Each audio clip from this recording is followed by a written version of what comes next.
குழந்தைகள் தற்போது செல்போன் பார்ப்பது அதிகரித்து வரும் சூழலில் என்னென்ன பாதிப்புகள் ஏற்படுகின்றன போன்ற விவரங்களை இந்த செய்தி தொகுப்பில் பார்க்கலாம். கரண்ட் ஜென்ரேஷனில் பேரண்ட்ஸ் ஃபேஸ் பண்ணுற ஒரு முக்கியமான விஷயம் என்னென்னா குழந்தைங்களோட மொபைல் ஃபோன் யூசேஜ் தான். சின்ன வயசில் நம்ம அவங்கள ஒரே இடத்துல உட்கார வைக்கணும், சாப்பிடும்போது எங்கேயும் ஓடக்கூடாதுன்றதுக்காக நம்ம மொபைல் ஃபோன்ஸ் எல்லாம் கொடுத்து பழக்கிடுறோம். அதே மாதிரி சின்ன பிள்ளைங்க ஏதாச்சும் மொபைல் ஃபோனில் நோண்டுறதோ இல்லை ஆன் பண்ணி ஆஃப் பண்ணுறது அந்த மாதிரி எல்லாம் இருந்தாங்கன்னா நம்மளே என்கரேஜ் பண்ணுறது, பாரு என் குழந்தை எவ்வளோ நல்லா மொபைலை யூஸ் பண்ண தெரியுது அப்படின்றது. அதே தான் என்ன ஆகுதுன்னா ஒரு 14 to 15 இயர்ஸ் ஆகும்போது ஒரு 4 to 5 hours வரைக்கும் அவங்க யூஸ் பண்ணி அடிக்ஷன் லெவலுக்கு போயிடுது. ஸோ சின்ன வயசுல நம்ம என்ன மாதிரி இன்ட்ரெஸ்ட்டை நம்ம அந்த குழந்தைங்களுக்கு சொல்லி தரோமோ அதே தான் அவங்க ஃபியூச்சர்லயும் டெவலப் பண்ணுவாங்க. ஸோ குழந்தைங்களோட மொபைல் ஃபோன் யூசேஜ் பேரண்ட்ஸோட மானிட்டரிங்ல இருக்கிறது எப்பயுமே நல்லது.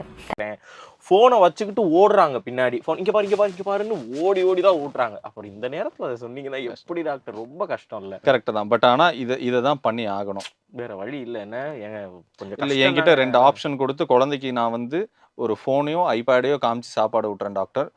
இன்னொரு குழந்தை, என் குழந்தை நான் சாப்பாடே ஊட்டுறதில்ல, என் குழந்தை இது பார்த்தா தான் சாப்பிடுவேன்னு சொல்லுது, அதனால நான் சாப்பாடே ஊட்டுறதில்ல டாக்டர் அப்படின்னு சொன்னாங்கன்னா நான் எதை சூஸ் பண்ணுவேன்னு கேட்டிங்கன்னா நான் இதை தான் சூஸ். சாப்பாடே கொடுக்க வேணான்ற அளவுக்கு போயிருவீங்க. ஆமாம், இது 1 நாள் 2 நாள் கதை, 1 நாள் 2 நாளில் சரியாயிடும்.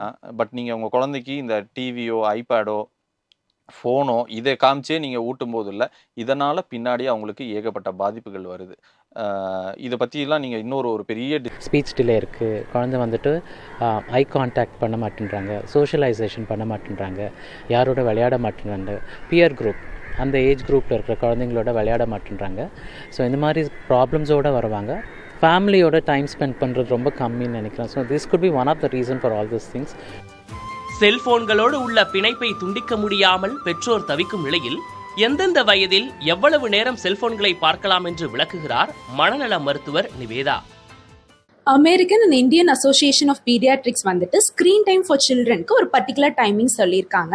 அது என்னன்னா 2 வயதுக்கு உட்பட்ட குழந்தைகளுக்கு நோ ஸ்க்ரீன் டைம், அதாவது நம்ம டெலிவிஷனையோ இல்லை மொபைல் ஃபோனையோ காமிக்காம இருக்கிறது பெட்டர். ஆனால் இப்போ தாத்தா பாட்டி வெளியூர்ல இருக்காங்கன்னா அந்த டைம்ல கம்யூனிகேஷன் பர்பஸ்க்கு யூஸ் பண்ணிக்கலாம்.